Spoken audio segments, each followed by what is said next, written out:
Você sabia que o ministro Alexandre de Moraes pode estar ignorando uma das leis internacionais mais poderosas contra abuso de autoridade, a Lei Magnitsky já puniu ditadores pelo mundo. E agora, o caso brasileiro está chamando atenção. O que está acontecendo é pior do que parece. O Eduardo foi para os Estados Unidos e passou a usar a tarifa imposta pelo Donald Trump e essa ameaça de sanção, que agora se concretizou com o Alexandre de Moraes, na Lei Magnitsky, mas também contra a PGR, contra outros ministros e tal.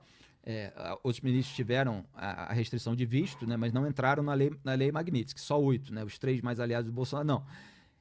Para fazer pressão por uma anistia ou por uma avacalhação do processo, tipo, termina esse troço aí, né?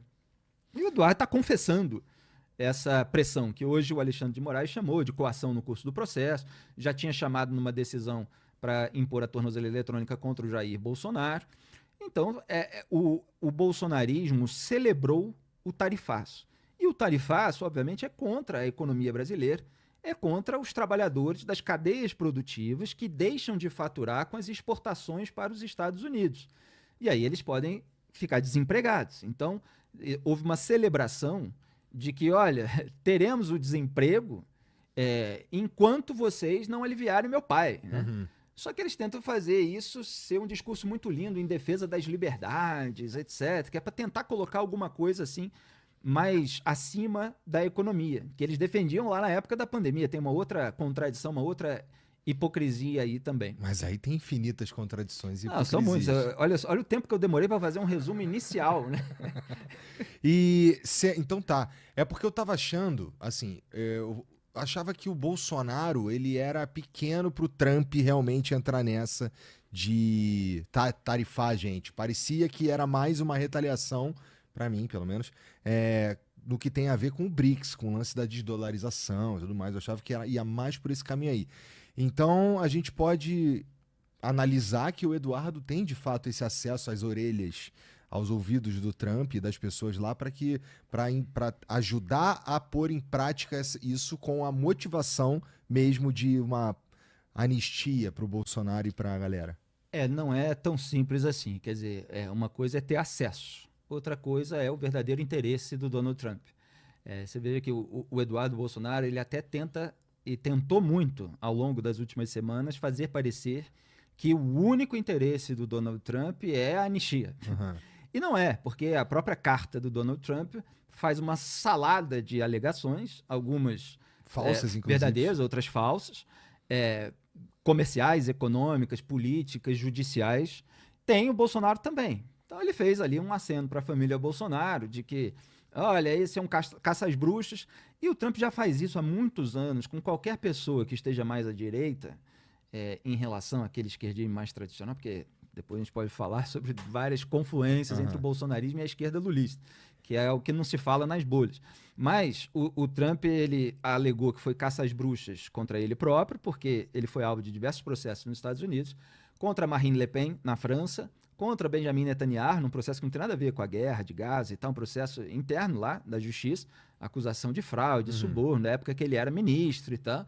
E agora faz em relação ao Jair Bolsonaro. Quer dizer, ele usa as pessoas à direita, que são alvos de poder judiciário ou da esquerda nos seus respectivos países, para emplacar essa narrativa de que ele também foi um perseguido, que ele sabe como é que etc. É uma forma também de ele limpar a própria biografia. Então ele usa isso a favor dele, mas ele está num momento de estabelecer tarifas contra um monte de países. A questão é que a do Brasil foi um pouquinho mais alta, e aí você tem essa cabeça meio tumultuada do Trump, né? Que é meio por causa do governo, meio por causa da situação do Jair Bolsonaro, tá tudo misturado ali. Ele reclamou, por exemplo, que o Brasil é uma economia fechada, é verdade, que poderia se abrir mais. Ao mesmo tempo, ele reclamou de déficit dos Estados Unidos que não existe, né? Os Estados Unidos têm superávit aí há quase 2 décadas na relação comercial com o Brasil. E agora vamos ver como é que vai ficar. Está planejado para entrar em vigor na próxima quinta-feira, dia 7 de agosto. Foi adiado, ia entrar dia 1º, essa sexta-feira, hoje. Mas ele já decretou, mas vale a partir de 7 dias. Só que o que aconteceu de relativamente bom nos últimos dias é que ele tirou muita coisa do tarifaço, né?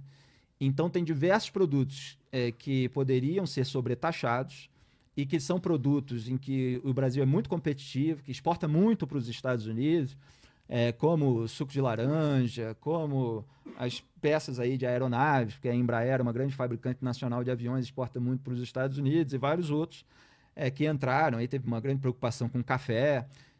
Então, houve um certo alívio, né, diante daquilo que foi anunciado. Mas tem outros aí que entraram e eventualmente podem gerar desemprego nas suas respectivas áreas. Aham. E aí a gente tem essa ação do Trump contra o Alexandre de Moraes e contra uma galera ali com a aplicação, ou suspendendo visto, ou então aplicando a lei Magnitsky. Tu analisa que isso é um ataque à soberania brasileira, cara? Porque aqui eu não tô defendendo o Alexandre de Moraes, pelo contrário, eu acho que ele se passa muito mesmo. Hoje, por exemplo, todo dia. Ontem ou anteontem, ele tava dando o dedo pros outros. Não sei se tu viu isso aí, tu viu? Vi, no estádio, né? Foi ver o jogo do Corinthians. Pois é, agora imagina dar um dedo pro Alexandre de Moraes, deve dar merda, né? Mas, ou seja, não é se ele é bom ou ruim, é mais se analisa que isso daí é um certo ataque, não sei se essa é a melhor palavra, à nossa soberania. Por quê? Foi ontem, eu tava falando com o Nicolas e ele tava falando, não é. Porque ele está impedindo o Alexandre de Moraes a entrar no país dele e usar as empresas que têm de origem ali o país dele. Não tem nada a ver. Aqui no Brasil ele pode abrir uma conta aí no banco, por exemplo. Então, a cada pergunta dessa, você tem colocações muito extremadas nas bolhas.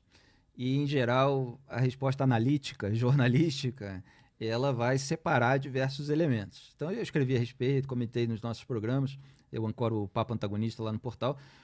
O que eu considero legítimo? É legítimo o que os Estados Unidos restringam a entrada no país de uma autoridade que censurou um cidadão e uma empresa americanos, certo? Isso eu acho absolutamente legítimo, que o país reaja dessa maneira. Então, o Moraes deu lá uma decisão que envolve a Rumble, um ativista bolsonarista. A Rumble reagiu, é uma empresa que reagiu independentemente dessa atuação do Eduardo Bolsonaro. Então, o governo Trump ele já estava e já seria provocado por essa ação dessa empresa. O Eduardo está lá buzinando, está tentando levar o crédito por tudo. Uhum. E está lá atuando também. Mas isso já existia. Então, assim, o Alexandre de Moraes, ele de fato, ele não tomou o procedimento internacional correto na hora de estabelecer essa medida. Teve até uma nota de um departamento americano que eu comentei que tinha sido uma lição assim, jurídica de direito internacional para o Alexandre de Moraes. Que, olha, você fez isso, isso e isso, e na verdade o procedimento correto é esse. Então ele deu um drible ali com essa onipotência que ele tem nesses momentos de alopragem, como eu chamo. Ele não tem esse discernimento de você avaliar cada elemento específico, ele vai misturando tudo, se achando o dono do mundo e acaba cruzando linhas.